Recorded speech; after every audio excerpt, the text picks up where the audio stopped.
How did he persuade the likes of Julia Roberts, Sir Anthony Hopkins, Brad Pitt, George Clooney and Johnny Depp, that's some names, to be photographed? Well, Andy Searon, he'll tell us. Lovely to see you. Morning. Really good to see you. Now, this wasn't just because you wanted to rub shoulders with the rich and famous. There was a really, really good cause, wasn't there? It was, but it started 8 years ago, initially, the idea. I saw a programme on TV about how diabetes could kill people. I didn't know that. I thought if diabetics are ill, they have a lump of sugar and they're happy again. I had no idea it could kill people.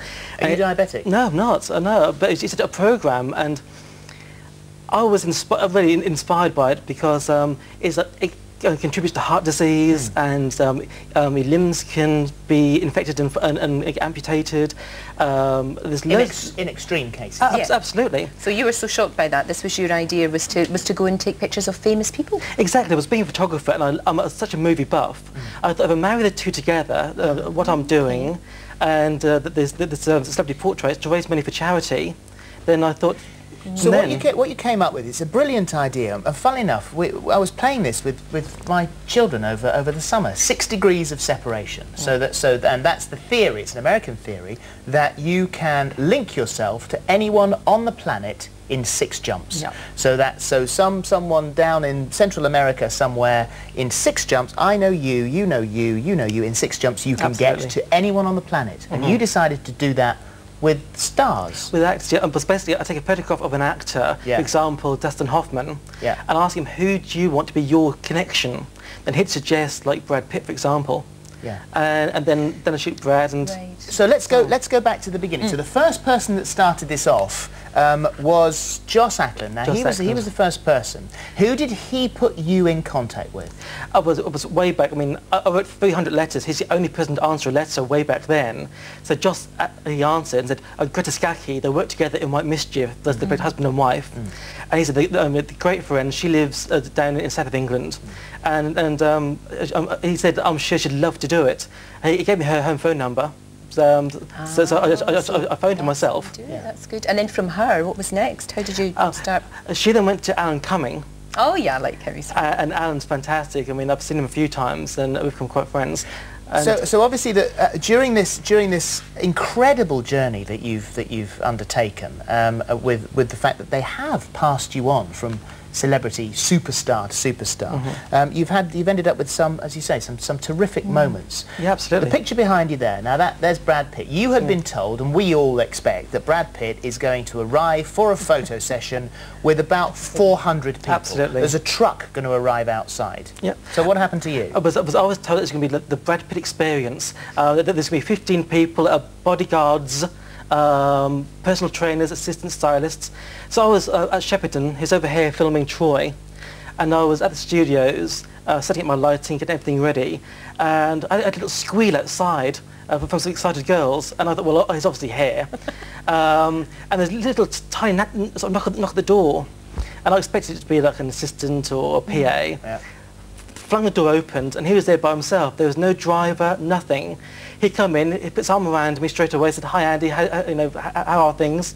And that was... That's amazing. The movie people had said, listen, you're going to get 10 minutes with him, be quick. Yeah, absolutely. How long was he there for? I was told for a month in advance it's going to be at least 10 minutes, I mean, no more, no less. Before he arrived, the film's PA phoned me and said, it's going to be about 9 minutes now, because we were cutting down the schedule. So I said, fine, I mean, I'm all ready, I'll be very quick. An hour and a half later, we're still talking, not a picture taken. There's chatting away about, he was telling me about Jennifer and about where he lives, behind a supermarket in Hollywood, and he told me about his local shops he goes to. Brad Pitt lives behind a supermarket? Yeah. So just like regular stuff he's talking to you about. So you got the picture, it's a lovely photograph, I have to say. Mind you, I think you'd be hard pushed to take a bad picture of Mr. Pitt. It'd be difficult, wouldn't it? Actually, I'm so proud, because that was the very, very last shot of the session. It's good. That's the very last shot. Good. Who did he phone up then? Who was the next person? It was literally at the session, he said, I really...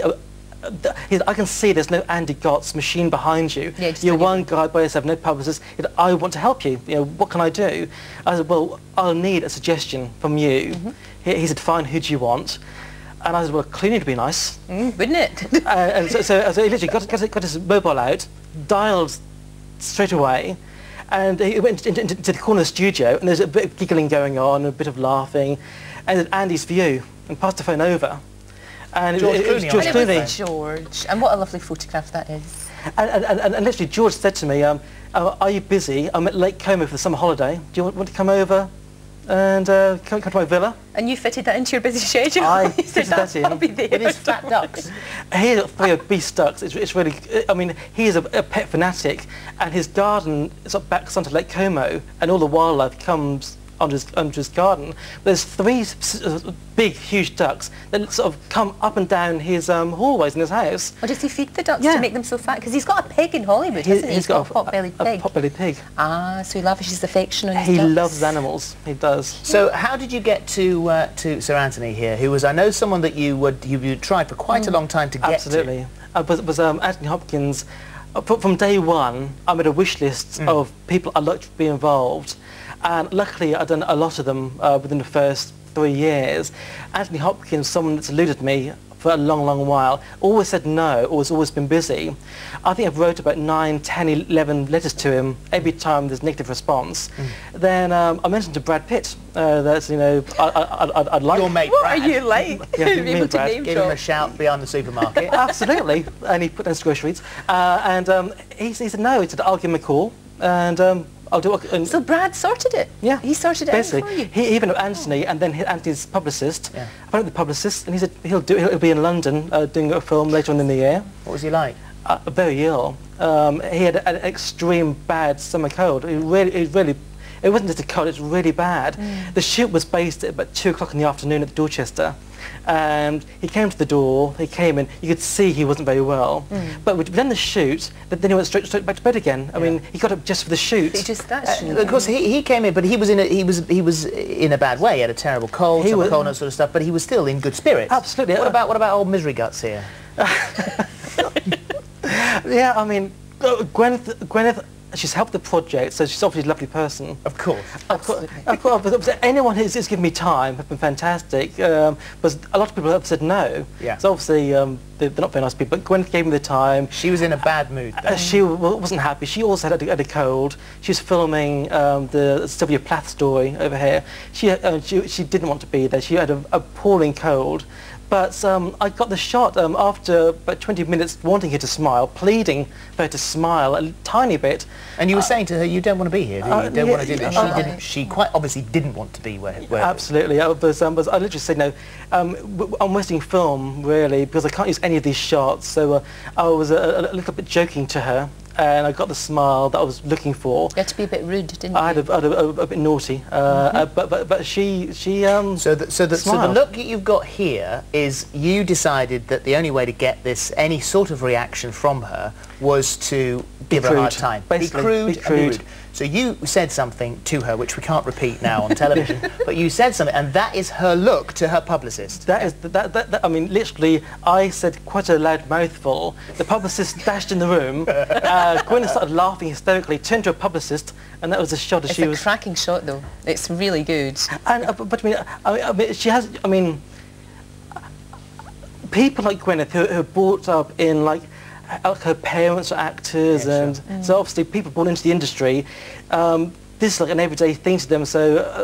But some actors who are, new to being photographed. I mean, Well, I think that your book will be astonishing when you get it printed. Will you explain the stories between when you also show your beautiful photographs? Will you explain what happened on the day and how you link from one to the other? It's going to be in chronological order. Exactly, because at the start of the book, there's going to be like a family tree of who knows who, and then it'll be at the bottom as well. Because you jumped Julia Roberts, who you loved. You had a soft spot for her. She made you tea. You got Jude Law, who you thought would be very particular about his looks. He wasn't. He was nice and easy. Gwyneth, who we've talked about. Anthony Hopkins, we've talked about. You go from Michael Caine through Kate Winslet. They're all there. Alan Rickman, Sigourney Weaver, Kirk Douglas, Quentin Crisp, John Hurt, Richard Harris, all jumping from one Absolutely. to the other. It's a really good idea, it's a and you must fabulous have story. something about you that you can gain their trust and get them to relax like that. Well, I Very mean, good. but it was normally I say I want 10 minutes, and Yeah. a lot of photo shoots last for a long, long while. But they think 10 minutes, I'll never do it in 10 minutes. And But when I do it in 10 minutes, they're like amazed. They're their friends. Well, you should have given me a call. If you'd given me a call, I could have got you Gordon McGopher. But See, you know, what a missed opportunity didn't that ask. was. Missed Tough now, opportunity. too late. Yeah. Thank you very much very indeed, much. Alison. Thank you, and well done. And for lots more information on diabetes, because that's what the whole project is in aid of, and how you can help, do take a look on our website or ITV1 Teletext page 654.